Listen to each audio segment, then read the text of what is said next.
2009ko txapelketan irabazi zuen Maialen Lujanbiok bere lehenengo Euskal Herriko txapela, ordura arte hainbat urtez Andoni Egainak eskuratu izan zuena.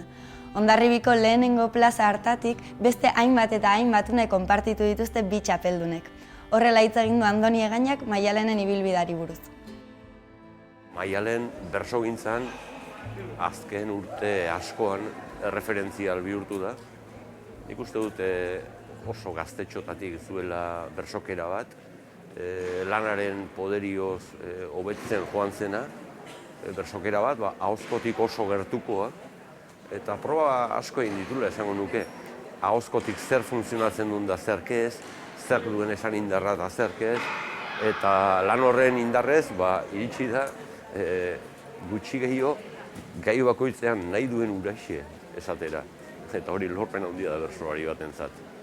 Horrez gain, bere izateko era, bere formazioa ere horti dator, da nik esango nuke berso entzungarriak ez ezik berso ikusgarriak ere egiten ditula, bere bersoetan ikusi egiten da bersoa, eta hori gaur egungo bersogintzaren ezaugarri nagusietako bat bada. Andoni, giltzurrun bat behartzen nuela eta Maialenek eskaini zizun berea. Gaur izan da ebakuntza eta elkarren ondoan esnatu zarete. Hurbildu nere ohera, banator nere onera, eta eskerrak adierazteko nago egarbera. Giltzurrun donante bera, emakumea gainera, sentiberago izan ninteke hemendik aurrera. Sentiberago izan ninteke hemendik aurrera.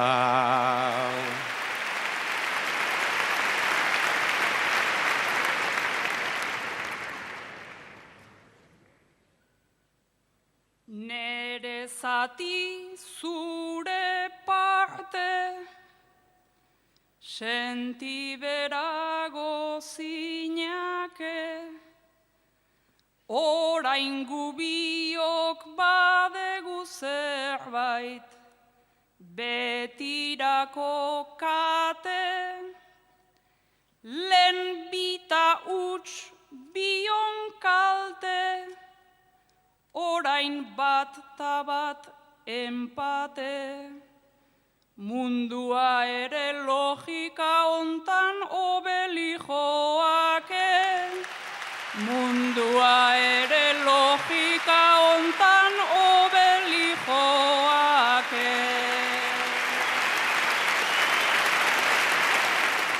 Gogoratuko duzuen moduan, orain dela hilabete pasatxo, Maialenek Andoniri giltzurrun bat eman zion. Baina Maialen ez dakit, ez zaude oso konforme egindakoaz Andoniren jarrerei begira. Etengabe egunero txikiteoan dabil aurre eta atzea, gaur ere mingaina lodi-lodi harrapatu dezu taberna batian.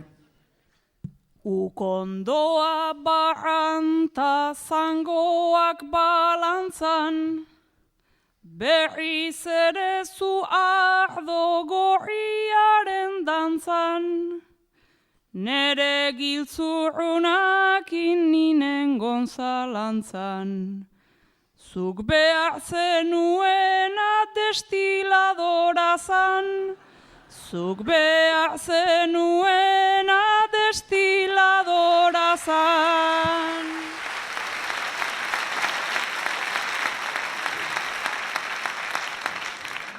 Lene enintzan eta gaurre enaiz apaiz, blau baso ikusi eta barrara zapelaitz, giltzururari lana ematen diot maiz, balio dun edo ez probatzen ari naiz, balio dun edo ez probatzen ari naiz.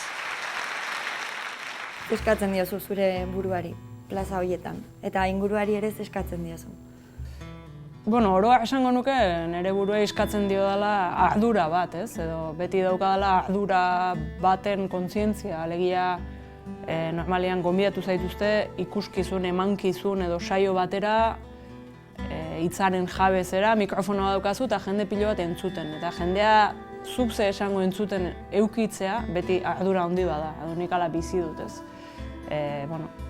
Hitzaren jabe izate hori suerte bat edo aukera bat da, eta nik uste ardura izan behar ezula. Eta are gehiago, gonbidatu zaituztenean ikuskizun edo saio bat ematera, ez da? Badaukazu ardura bat ikuskizun horrekiko eta taldeko ardura bat, ez?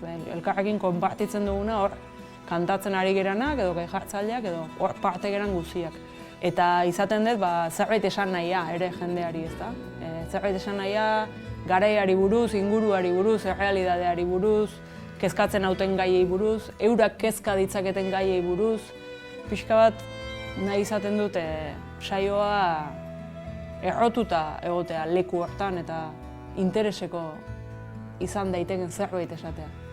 Intereseko esaten dudanean ez dut esan nahi serio, derrigor edo sakon, izan daiteke humorezko eta fikziozko, baina zentzua daukana. Bai, nik uste jendeak ere moldatu duela entzulegoak masa bezala moldatu duela bere belarria ere edo bere entzumena urte hauetan eta elkarrekin ikasi dugula bestela egiten bersotan, bestelako gauza batzuetaz hizketan eta jendeak bestelako gauza batzuk ere irensten edo entzuten, inkluso gozatzen momentu batzuetan edo, horre badaula elkar eziketa bat elkarrekin egiten duguna, pixkanaka.